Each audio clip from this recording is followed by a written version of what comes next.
All right, what's up, everybody? So I'm here with Ivara. I just wanted to post a build update.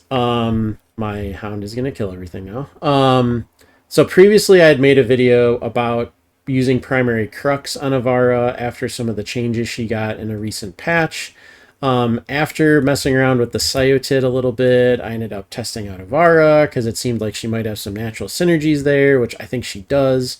So, long story short, I still think the primary crux build is pretty solid, but I do think I'm leaning more towards the longbow sharpshot build. So let me go into some of the reasons why. Now, for Ivara, the changes that she got is the AoE on her Artemis bow. The AoE from the concentrated arrow explosion can now apply status effects. So that's really nice. So you can use it as like a heat applicator, gas, whatever. It has a really nice synergy with primary crux there for massively increased status chance. So that build still works.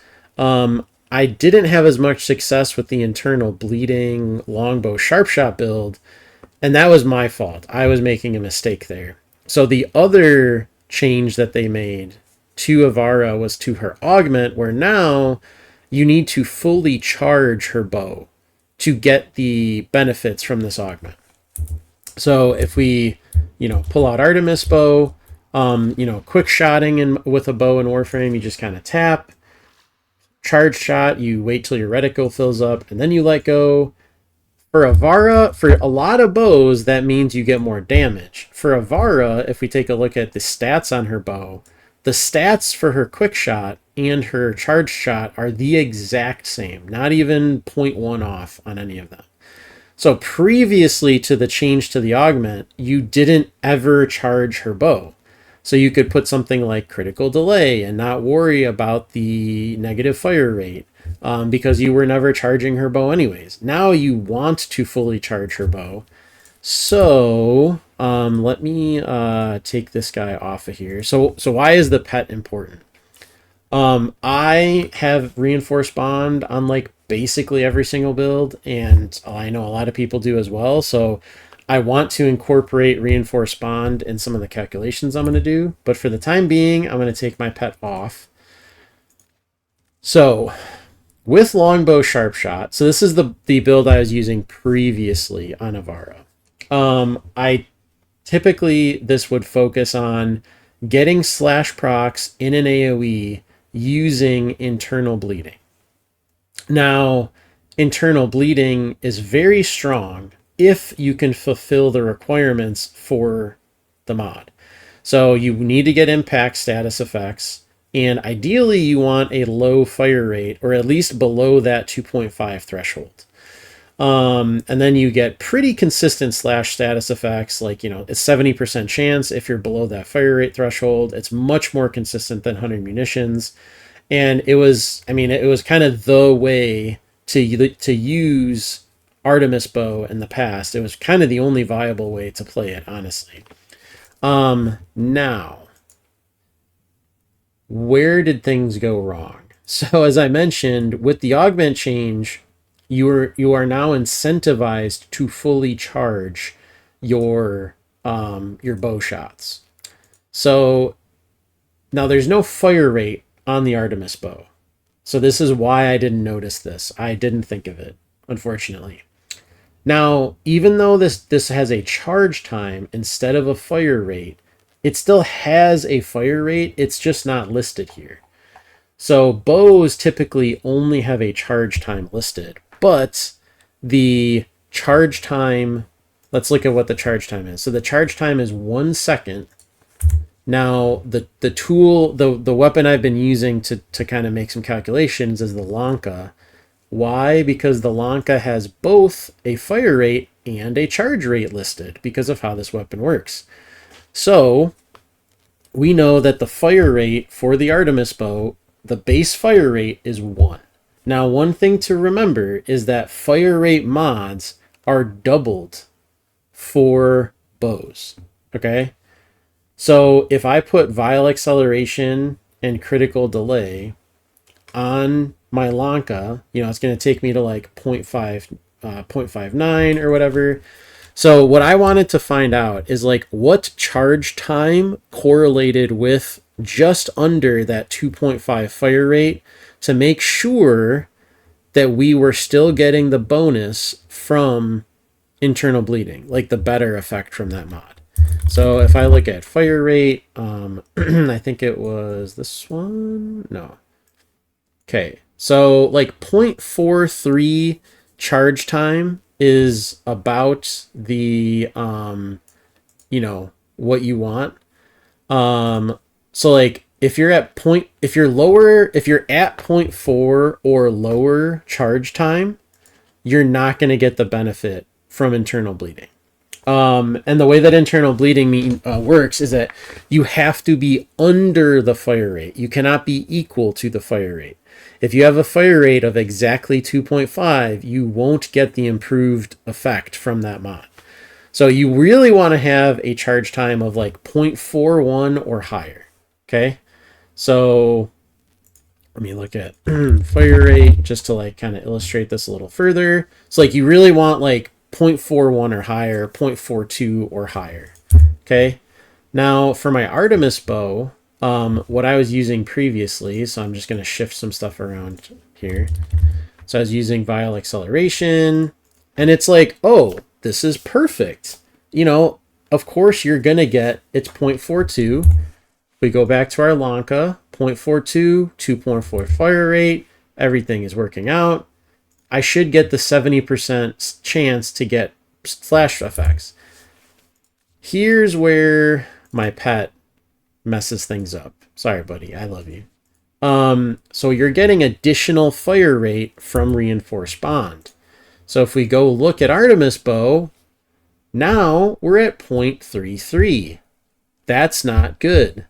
So if I have vial acceleration and reinforced bond, I am no longer getting the better version of internal bleeding. So what I did was I put primed shred on instead, which honestly I really could just use because I don't get the benefit from the punch through anyways. I could really just use speed trigger to have even better charge time. But long story short, you don't want to use, maybe you could get away with this. Let me actually check. I actually didn't check the lower. Okay, actually, so you could use a downranked vial acceleration, but oh no, never mind. So this is so weird how you have to test it because of the okay, so that's 0.37 with vial acceleration, and then you have to like exit and go back in to snapshot the effect of your pet's buff. That's why I'm doing this. So that looks like 0.42. Okay, so 0.42, if we look at the Lanka, that is a 2.4 fire rate. Now we should be good. So this is part, so when I was testing this before, I had completely forgotten about this whole calculation of like charge time to fire rate affecting internal bleeding. So my longbow sharpshot build before was basically only half as effective as it should have been, which is why I was getting such poor results. So now we can go back to this. I don't really know if galvanized scope is actually worth it. You could maybe throw something else here. I was just kind of going for like maximum crit because why not? Since you're only getting headshots with this build anyways, I feel like it's a natural fit for primary acuity. You know, you're getting pretty massive crit chance from that. And then another thing I'll mention, which is a side effect of the Sciotid, is another reason why this is good. So previously, so as you can see, I have ensnare on this build, right? So let me summon some dudes up in here. Now with Artemis bow, you want enemies grouped up and you want them still so that you can use a headshot. So previously I would use ensnare and then, you know, boom, headshot, whatever. Now, what's the problem with that? The problem is that if you're on your zip line, you cannot use helmet abilities. Okay, so no helmet abilities on the zip line. Now, why is that bad? That's bad because you can't use Empowered Quiver. So Empowered Quiver, you get a pretty huge crit damage buff. The Cloak Arrow thing is actually kind of nice, to be honest, but I'm running like really low duration, so it doesn't really matter. You don't really have to do this. You could run more duration and then not use Prowl and blah, blah, blah. There's other ways you can kind of like cut this up. The important thing is you can't use Empowered Quiver if you're using Ensnare, because you can't use Ensnare when you're on your dash line. Now, here's where the Sciotid comes in. So let me just refresh these fellas over here. So if I'm on my zip line, I can use the Sciotid alt fire. So you can go invisible, get your bow out. So you have Arcane Crepuscular for the additional strength and crit damage. You have your Spectral Serration, which actually, you know what? Let me hop off this and make a new one. Because my Empowered Quiver was didn't have the Arcane Crepuscular buff. Okay, now we can actually test this out. And so now Longbow Sharpshot is active, and boom. Okay, so let me get them back. So let me go invis, summon my bow, get on the right zip line. So this would kind of be the thing. You use your Sciotid, swap over, headshot. You might have to do 2 to get the Longbow Sharpshot, but then you get the Juicy Slash procs. And now this is a lot less damage than they would normally do, because I would have my pet applying... maybe I can actually... let me see here... trying to think of a way to get viral and everything without my pet killing them all, because that's what this thing does. Okay. So let me put my real pet build on, but not my pet weapon, because I don't want my pet to just kill everything. Although he might actually anyways.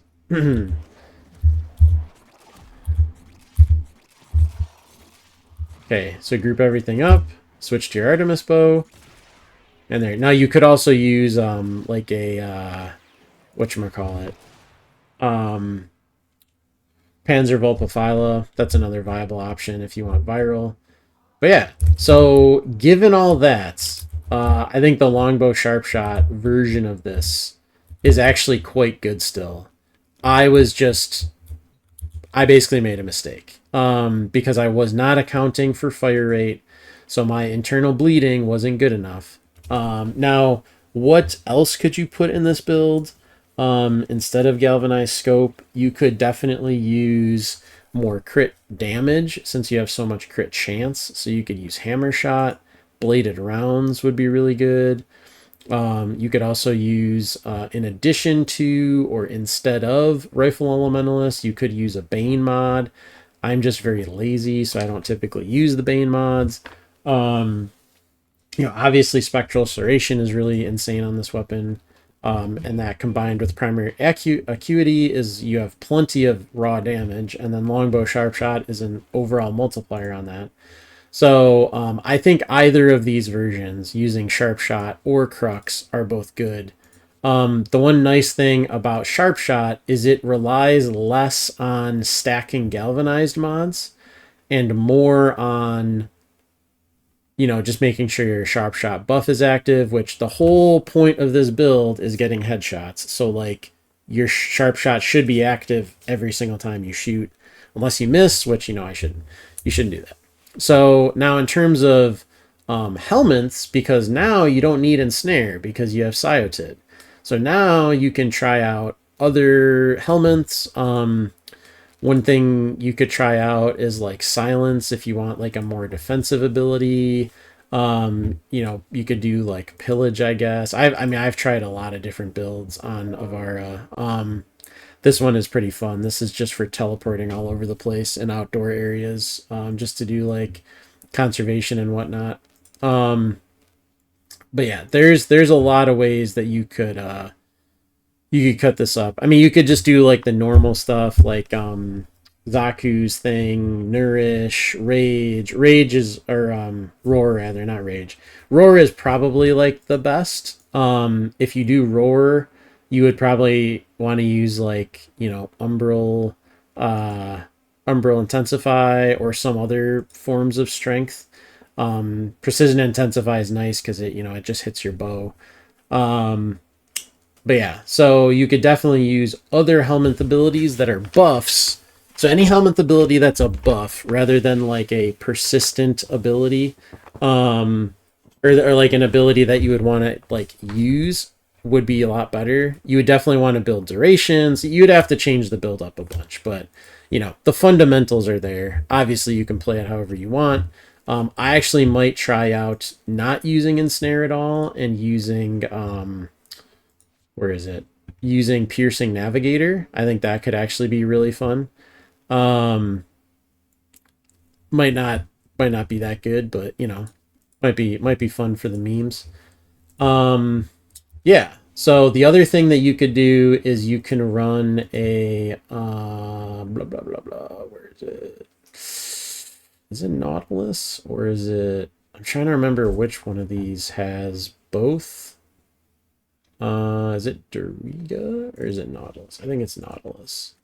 Yeah, so this has the shields and where is it? Verglas, I think. Verglas Prime. Right. Okay, so I have a Riven for Verglas, which is like it's a little bit overkill. But why get a Riven for the Verglas is because that way you can get over 50% crit chance. Because otherwise with just normal crit mods you can't get over 50% crit chance.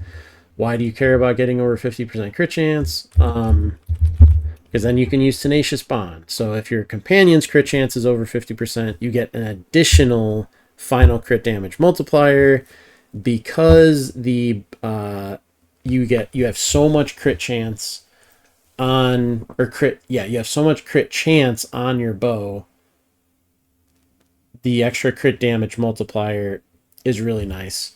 So, I mean, that's kind of like getting into overkill territory. And it's the cordon can also kind of like conflict with the, is it worm that I have both on? Oh yeah, I think it's the worm. Okay, yeah. So this one has both. So let me just show that with both of them active. All right. So Prowl, Artemis bow, get on the thing. Ah, my guy knocked them all away. Oh, come on. There we go. All right. So switch over and then boom and boom. Okay, so now we got some juicy slash procs. But yeah, so that's with the extra crit damage. So that's getting into overkill territory, but you know, just something to think about. You do want to think about how the companion mods can play into your build, right? That's kind of the long story short. So let me just make sure these are right. Okay. So yeah, so I do think the Sciotid is absolutely insane. I feel like this might get nerfed. Oh, I should probably. So the Sciotid build, now as a weapon, I think this thing is very underwhelming. It's just not very good. But as a utility weapon, it is absolutely insane. Now, if you read the unique trait, it says the number of enemies afflicted by the pull-in is multiplied by multi-shot. Okay, so that's why I'm using Barrel Diffusion and Lethal Torrent, which I think those are, let me just double check myself. Yeah, those are the only ones. You could run Amalgam Barrel Diffusion for the dodge speed. It's up to you. It's a little less multi-shot. You do get a little bit additional utility. Now, I run two different builds on this. They're both utility builds. One has so this is kind of the standard, I would say, is like these ones. So like this is just reload speed is nice because this is just raw utility. The other thing is the AoE from the secondary fire cannot apply any modded elements. So you can't really use this as like a status primer. It's more for the grouping ability, but then you can get status priming from your companion.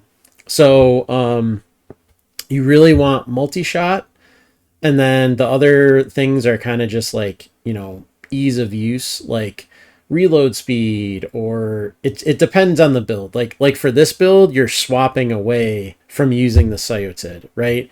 So eject magazine is like reloading it for you. Whereas something like Dagoth, if I'm using the Sciotid to group enemies up for her combo, I'm not switching away from it. So in that case, primed quick draw is better. And then finally, you know, we got the 2 auger mods for more shield generation, which is always really nice. Now, why I have, oh, and then secondary fortifier, just because like you never know if you really need overguard to like survive. This can proc off of the secondary fire, and like if you have overguard, you're immune to status effects. So it was really the only arcane that provided like any additional utility that I found. Now, I have another build which has no auger mods and just more magazine capacity. And this build is specifically for Protea, because if you regen your shields at all on Protea with Brief Restplate or the auger mods, it breaks her passive.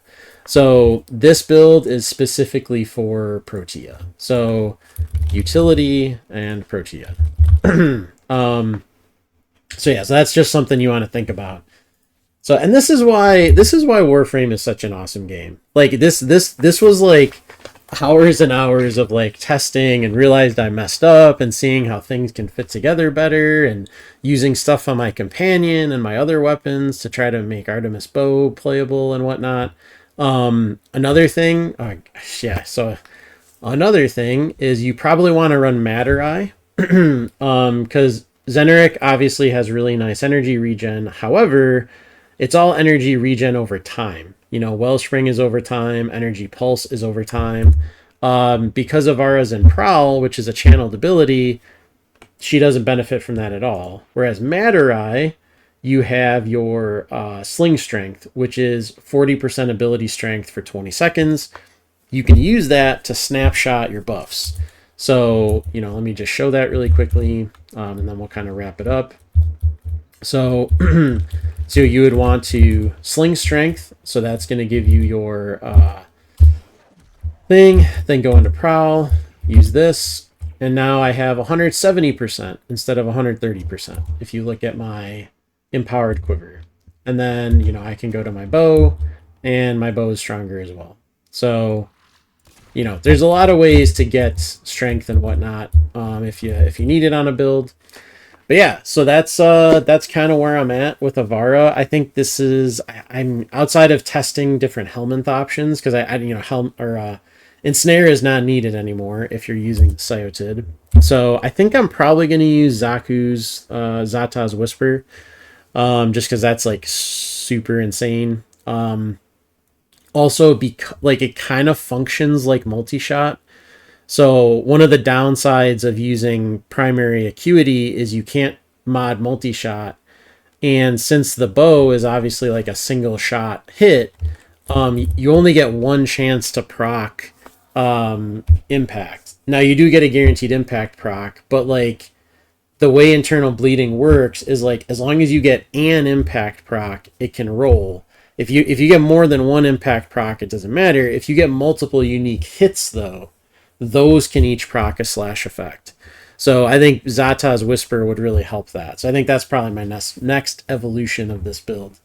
But anyways, I think it's pretty solid. I was testing it out in missions and stuff. I will say there is a caveat here. There's always a caveat in Warframe.